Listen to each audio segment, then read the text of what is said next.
하나님의 말씀 잠언 4장 1절에서 9절의 말씀입니다. 잠언 4장 1절에서 9절의 말씀 우리 한 목소리로 같이 읽겠습니다. 시작. 아들들아 아비의 훈계를 들으며 명철을 얻기에 주의하라. 내가 선한 도리를 너희에게 전하노니 내 법을 떠나지 말라. 나도 내 아버지에게 아들이었으며 내 어머니 보기에 유약한 외아들이었노라. 아버지가 내게 가르쳐 이르기를 내 말을 내 마음에 두라. 내 명령을 지키라. 그리하면 살리라. 지혜를 얻으며 명철을 얻어 내 입의 말을 잊지 말며 어기지 말라. 지혜를 버리지 말라. 그가 너를 보호하리라. 그를 사랑하라. 그가 너를 지키리라. 지혜가 제일이니 지혜를 얻으라. 내가 얻은 모든 것을 가지고 명철을 얻을지니라. 그를 높이라. 그리하면 그가 너를 높이 들리라. 만일 그를 품으면 그가 너를 영화롭게 하리라. 그가 아름다운 관을 내 머리에 두겠고 영화로운 면류관을 내게 주리라 하셨느니라. 아멘. 오늘 말씀의 제목은 지혜를 얻고 가르치는 삶이라는 제목으로 말씀을 나눕니다. 솔로몬이 가르침을 받던 시절 다윗으로부터 지혜를 추구할 것을, 그리고 그 지혜로 인한 유익일리 어떠한지에 대하여 권면받은 사실을 오늘 본문이 제시해주고 있습니다.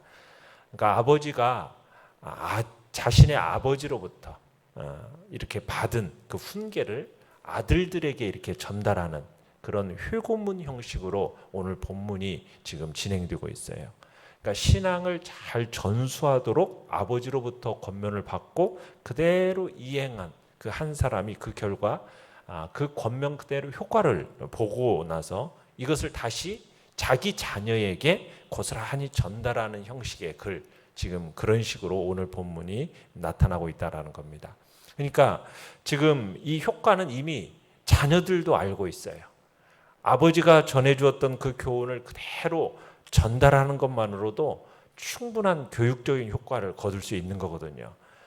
그리고 어떻게 해야 자녀에게 효과적으로 신앙교육을 할 수 있는지를 보여주는 것으로서 지금 부모된 자가 먼저 말씀의 이해 과정에 있어서 체험이 있어야 함을 깨닫게 하고, 부모로서 먼저 그 바른 가르침을 받고 그 다음에 그 가르침 받은 대로 살아야만 그것을 또한 가르칠 수 있다라는 그런 교훈을 오늘 본문에서는 이야기를 하고 있습니다.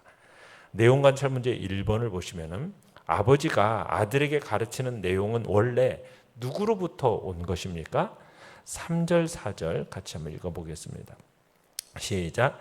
나도 내 아버지에게 아들이었으며 내 어머니 보기에 유약한 외아들이었노라. 아버지가 내게 가르쳐 이르기를 내 말을 내 마음에 두라. 내 명령을 지키라. 그리하면 살리라. 자, 솔로몬이 가르침을 지금 받는 자들로 하여금 자신의 훈계에 지금 귀를 기울일 것을 지금 촉구를 하고 있는데, 솔로몬 자신도 과거 어린 자식으로서 부모에게 훈계를 받았던 사실을 회상하고 있습니다. 그러니까 자신의 이 훈계가 누구로부터 주어진 것을 지금 밝히고 있습니까? 아버지가 내게 가르쳐 이르기를. 아버지가 누굽니까? 솔로몬의 아버지는 다윗이죠. 그러니까 아버지 다윗으로부터 주어진 이 훈계다. 자신의 훈계는 자기가 무슨 만들어낸 게 아니라 이미 자신에게 이런 훈계를 해줬던 다윗, 아버지 다윗으로부터 주어진 것이다 라고 밝히고 있습니다. 그러면서 먼저 솔로몬은 자신이 어떤 자였는가를 이제 부모와 자녀 관계를 통해서 밝히고 있는데요. 솔로몬은 아버지의 총애를 받았고 어머니의 극진한 애정을 받았음을 이렇게 밝히고 있습니다. 그러면서 솔로몬은 지금 자기 자신으로부터 지금 가르침을 받는 자들을 그런 애정으로 지금 바라보고 기대하고 있고, 또 그들도 자신과 같이 신앙 안에서 지혜롭게 성장할 것을 믿고 바라는 마음을 지금 함께 표현하고 있는 것입니다. 솔로몬이 자신이 어머니 보기에 유약한 외아들이었다 이렇게 표현하고 있죠. 여기서 유약한 외아들이라는 표현은 솔로몬이 뭐 아들이 하나밖에 없었다라는 이야기라기보다는 어떻게 보면은 굉장히 어머니의 극진한 사랑을 받고 있었다. 이런 표현으로 보는 게 좋습니다. 하나밖에 없는 뭐 독자라는 표현이라기보다는 어머니의 그만큼 극진한 사랑을 받고 있는, 그래서 어릴 때부터 부모의 양육을 그렇게 받았음을 이렇게 고백하고 있는 것입니다. 그러면서 이제 이 훈계 위치에 있는 솔로몬 자신도 과거 부모의 그 어린 자식이었음을 회상하면서 아버지로부터 그러한 훈육을 받았음을 이야기하고 있고, 지금 자신의 이 교훈도 어떤 자신의 독창적인 교훈이 아니라 아버지 다윗이 바로 자신에게 말했던 그 내용을 전수하고 있음을 강조하고 있는 겁니다. 그러니까 다윗은 말로 전달하는 자신의 교훈을 흘려듣지 말라고, 마음에 명심하라고, 그 나아가서는 이것을 행동에 옮길 것을 촉구하고 있는 거죠. 그래서 이제 그 교훈을 명심하고 그대로 지킬 때 그 결과가 살게 된다, 이렇게 표현하고 있죠. 4절 끝에 보면 그리하면 살리라. 이 산다라는 것은 단순히 어떤 생명의 존속 이것만을 얘기한다는 것이 아니라 삶 속에서 주어진 일들을 성실하게 성공적으로 수행하면서 가치 있고 활력 있게 살아가는 그런 산다라고 우리가 볼 수가 있습니다. 내용 관찰 문제 2번을 보시면 아버지가 아들에게 당부하는 핵심은 무엇입니까? 5절에서 8절까지 핵심은 무엇보다도 지혜가 가장 중요하니까 지혜를 추구해야 한다, 이 점을 지금 강조하고 있습니다. 자, 하나씩 읽어보면 5절 같이 한번 읽어보죠. 시작. 지혜를 얻으며 명철을 얻으라. 내 입의 말을 잊지 말며 어기지 말라. 지금 다윗은 지혜와 명철을 마치 매매 대상으로 지금 비유하면서 이것에 대해서 지혜와 명철에 관심 가질 것을 촉구하고 있습니다. 다시 말해서 다윗이 구매자가 좋은 물건을 구하기 위해서 자기 자신이 지닌 재물을 투자하는 것처럼 지혜와 명철을 지금 획득해야 할 것을, 그러한 자세를 가질 것을 얘기하고 있는 겁니다. 이어서 다윗은 지혜와 명철을 잊지 말고 어기지 말라, 지금 그렇게 얘기하고 있죠. 잊지 말라. 그러니까 마땅히 마음에 두어야 할 이 지혜와 명철을 간직하지 못한 그런 상태를 염두에 두고 지금 얘기하는 거죠. 잊지 말아라. 그리고 어기지 말아라. 명철과 지혜를 적극적으로 왜곡하거나 어떤 그에 어긋난 행실하는 것을 염두에 두고 말하면서 왜곡시키지 말고 거절하거나 벗어나는 일이 없도록 지혜와 명철을 그 마음속에 간직할 것을 얘기를 합니다. 그러면서 6절도 읽어보겠습니다. 시작. 지혜를 버리지 말라. 그가 너를 보호하리니 그를 사랑하라. 그가 너를 지키리라. 자, 지혜를 추구했을 때 그 결과로 주어지는 유익에 대해서 이제 밝혀주고 있죠. 지혜가 지혜를 버리지 않는 삶을 면밀하게 살펴서 죄와 위험으로부터 그를 어떻게 해주겠다고요? 보호해주겠다고. 그러면서 지혜를 사랑하라, 이렇게 지금 촉구하고 있죠. 이 사랑하라는 표현은 마치 불타는 이성 간의 사랑과 같은 그런 뜨거운 사랑으로 지혜를 사랑하라, 이렇게 권하고 있는 겁니다. 그 결과는 무엇입니까? 너를 그 지혜가 어떻게 해줄 것이다? 지켜줄 것이다. 적으로부터 방어해주고 보호해주는 것처럼 실제적이고 확고한 보호와 안전을 제공받게 된다는 겁니다. 그러면서 지혜를 어떤 인격적인 존재인 사람을 대하듯이 지금 존귀돼야 되고, 마치 사랑하는 사람을 연모하듯이 지혜를 추구하고 그를 떠나거나 배신해서는 안 된다. 그 의미를 지금 함께 전달하면서 지혜를 어떤 자세로 추구해야 될지 그걸 매우 구체적으로 설명하고 있는 겁니다. 7절도 한번 읽어보겠습니다. 시작. 지혜가 제일이니 지혜를 얻으라. 내가 얻은 모든 것을 가지고 명철을 얻을지니라. 자, 다윗은 지금 지혜 추구의 이유를 지혜가 뭐라고요? 제일이기 때문이라고 밝히고 있어요. 지혜가 최고의 가치를 지니고 있으니까 그 지혜를 추구하라는 겁니다. 모든 것을 동원해서, 네가 얻은 모든 것을 동원해서 뭐 해라? 지혜를 구해라. 네가 가진 모든 것을 다 팔아서라도 지혜를 사라는 겁니다. 가지고 있는 모든 것을 다 팔아서 그 한 가지 지혜를 사라는 거예요. 그 최고의 가치라는 것, 이 지혜라는 것이 그 진리를 지금 전달하고 있는 겁니다. 자, 8절도 읽어보겠습니다. 시작. 그를 높이라. 그리하면 그가 너를 높이 들리라. 만일 그를 품으면 그가 너를 영화롭게 하리라. 자, 지혜에 대해서 높은 가치를 부여하고 지혜를 존중하고 그 가르침을 따르면은 어떤 결과가 생깁니까? 지혜가 너를 높이 드는 결과가 발생한다 선언하고 있습니다. 이건 단순한 신분 상승의 의미를 넘어서 안전한 가운데 거하고 영화롭게 된다는 겁니다. 그리고 자녀나 연인을 품에 품듯이 지극히 애정을 가지고 지혜를 아끼고 깊이 사랑하면 어떻게 된다? 지혜롭고 존중받는 삶을 살게 될 것을 얘기하고 있습니다. 자, 9절도 읽어봅니다. 9절 시작.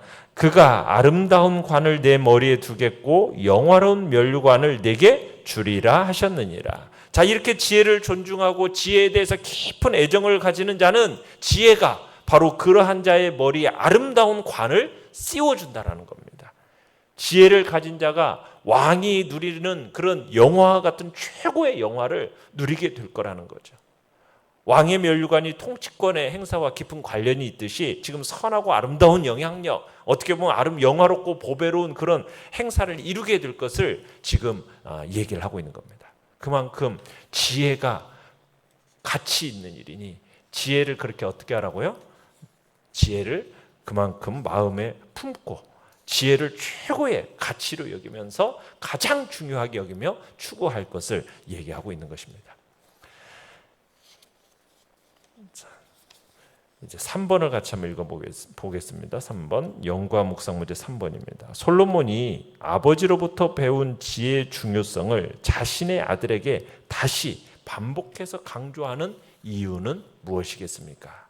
자, 솔로몬이 지금 아버지 다윗으로부터 받은 훈계를 따라서 지혜를 가까이 했을 때 그가 얻은 유익이 크다는 사실을 솔로몬은 체험한 겁니다. 그렇기 때문에 다윗으로부터 받은 이 이야기를 자기의 또 다른 다음 세대에게 그걸 얘기하고 있는 거예요. 다윗의 삶이 먼저 그것을 입증해 주었기 때문입니다. 교훈을 따라서 살았던 다윗의 그 교훈을 따라서 살았던 솔로몬 자신도 이것을 확고하게 보았기 때문이에요. 다윗의 인생이 어떠했습니까? 얼마나 강하고 당당하고 온전한 삶을 살았어요. 그가 감당했던 일들, 이룩했던 일들, 준비했던 일들이 너무나도 놀랍고 탁월한 것이었잖아요. 그야말로 후회함이 없는 정말 부지런하고 성실하고 생기 있고 활기찬 그런 인생을, 그러면서 그렇게 사명을 감당했던 것을 보게 되는 겁니다. 그와 마찬가지로 그의 대를 이어서 왕이 된 솔로몬도 어떻습니까? 그가 놀라운 일들을 이루었고 아름답고 정말 위험스러운 일들을 이루었잖아요. 그게 다름 아닌 부모의 그 올바른 신앙 교육이 있었기 때문이었다는 거예요. 그 교훈을 따라 살았기 때문입니다. 다윗이 솔로몬에게, 그리고 또 솔로몬이 그의 아들들에게 전수하듯이 우리도 바른 신앙 교육을 전수할 때 허무하게 생명을 마감하지 않고 더욱더 아름답고 복되고 진실하게 삶을 살아가게 되고 정말 활력 있는 삶을 살게 될 거라는 겁니다. 그래서 이 전수하는 신앙의 가치, 이것은 이루 말할 수가 없는 겁니다. 오늘 말씀을 통해서 본래 전하는 다윗과 그것을 다시 전하는 솔로몬, 이것에서 볼 수 있는 것처럼 이 신앙을 부모로부터 전수받은 이 신앙의 위인들은 설령 어려운 일이 있었어도, 좋지 않은 환경 중에 놓여 있어도 좋은 환경 속에서 이룬 이들조차 이루지 못한 위대한 인생, 성공적인 삶을 일궈냈던 것입니다. 그래서 자녀들에게, 우리의 다음 세대들에게 무엇보다도 정말 활력 있고 의미 있게 살아가는 힘이고 근원이 되는 게 무엇입니까? 바로 지혜를 전수하는 것이고 하나님의 말씀을 전수하는 일인 거죠. 정말 자녀들로 하여금 하나님의 그 놀라운 축복을 잘 살 수 있게 해주는 무엇이요? 신앙이, 하나님의 말씀이 그들에게 있어서 어떤 다른 것보다도 최고의 가치임을 우리들이 느끼면서 그들에게 그 신앙 전수에 힘써야 할 것을 우리는 다시 한번 생각하게 되는 겁니다. 느낀 점 4번입니다. 솔로몬이 아들에게 지혜를 얻을 것을 강조하며 지혜의 유익을 열거하는 모습에서 무엇을 느낍니까? 자, 우리는 다른 어떤 것보다도 이 지혜를 최고의 가치로 여기고 다른 무엇보다 최우선순위로 삼고 살아야 함을 우리는 느끼게 됩니다. 달리 말하면 하나님을 제일주의로, 말씀을 제일주의로 그런 신앙을 가져야 되는 것이죠. 하나님이 인생의 으뜸이고 하나님이 우리의 인생의 최고라는 겁니다. 내가 가지고 있는 모든 것을 다 들여서라도 그것을 찾고 구하고 획득해야 되는 거죠. 지혜와 명철을 정말 소중하게 여기고 그것을 구하고 그것의 근원이 되신 지혜의 근원이신 하나님, 그분을 높이고 그분을 우리의 가슴에 품고 사랑하며 살아야 된다는 것입니다. 하나님을 이처럼 최상의 가치로 여기고 그분을 구하고 높일 때 하나님이 우리를 어떻게 해주신다고요? 우리를 높여주신다는 거예요. 우리가 그분을 그처럼 소중히 여기고 간직할 때 하나님이 우리를 영화롭게 하신다는 겁니다. 그러기에 우리의 인생에 있어서 무엇을 우선순위로 꼽아야겠느냐는 겁니다. 우리의 인생에 있어서 가장 소중한 것이 무엇이겠느냐는 거예요. 다름 아닌 하나님을 최우선순위로 꼽고 그분의 뜻과 말씀을 구하며 살아가야 되지 않겠느냐는 거죠. 하나님을 높이고 하나님을 영화롭게 하고 즐거워하고 기뻐하는 것. 정말 그 같은 삶을 추구하며 살아가는 자에게가 참된 성도고 하나님을 기쁘시게 하는 자가 되는 것입니다.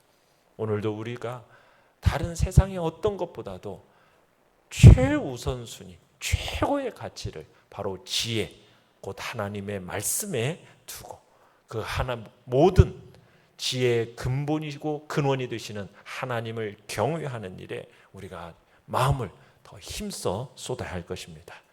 그렇게 할 때 다윗의 삶을 통하여 보여주셨듯이 솔로몬의 인생을 통해서 보여주셨듯이 하나님께서는 우리를 그러한 높고 영광스러운 복된 자리에 우리를 세워주실 것을 믿으시길 바랍니다. 결단과 적용 5번입니다. 나는 하나님의 지혜가 중요하다라는 것을 자녀나 다른 이들에게 어떻게 가르치며 전하고 있습니까? 지혜의 중요성을 자녀나 이웃에게 전하기 위해 오늘 할 수 있는 일은 무엇입니까? 우리가 정말 이 하나님의 지혜, 하나님의 말씀이 최고의 가치가 있다는 것을 끊임없이 정말로 내가 먼저 그것에 대한 가치를 누리고 우리의 자녀들에게도 그것을 가르치면서 오늘도 정말 우리의 자녀들에게 하나님의 말씀을 가르치고 전달하고 같이 읽고 같이 나누고 어찌하든 그 말씀이 그들의 삶 속에서 정말 최고의 가치로 여겨질 수 있도록 그렇게 그들을 양육하고 이끌어가는, 그리고 내 신앙, 내 삶에 있어서 최고의 가치로 여겨졌던 하나님, 그분에 대한 체험을 그들에게 전달하는 그런 복된 시간이 되시길 바랍니다. 오늘의 기도 같이 읽겠습니다. 시작. 참 지혜를 사모하며 지혜로 영화롭게 되게 하소서. 아멘. 말씀을 생각하면서 기도하시고요. 연약한 우리의 지체들을 위해서 기도해 주시기 바랍니다. 특별히 상을 당한 우리 이은옥 집사님 어머니가 어제 소천하셨는데 오늘 이제 상 당한 이제 여기 곤지암 장례식장이 있는데 그곳에서 상을 치르게 됩니다. 뭐 입관 예배나 또 위로 예배 있으시면은 또 같이 참여하고 또 함께 격려와 또 위로가 있기를 바랍니다. 이 시간